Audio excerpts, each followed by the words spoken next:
PDS రాష్ట్ర సహాయ కార్యదర్శి రామచంద్రపురం పట్టణంలో కామరేడు చెలికల రామారావు భవనంలో ఈరోజు పీడిఎస్ 50 ఏళ్ల వసంతాల సందర్భంగా విద్యార్థుల అమరవీరుల పోరాట స్ఫూర్తి సభ జరిగింది.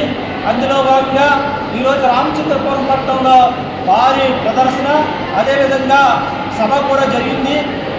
పీడిఎస్ యొక్క లక్ష్యం గత 50 సంవత్సరాల నుంచి అవినీతికి వ్యతిరేకంగా, అసమానతలకు వ్యతిరేకంగా, కులవివక్షకు వ్యతిరేకంగా గత 50 సంవత్సరాల నుంచి పీడిఎస్ పోరాటం చేస్తుంది.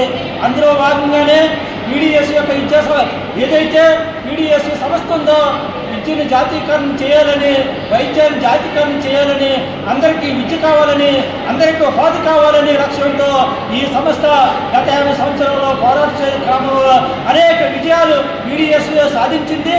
అందులోనే అనేక మంది మరి విద్యార్థి అమరవీరులు మరి అమరత్వాన్ని చెందారు.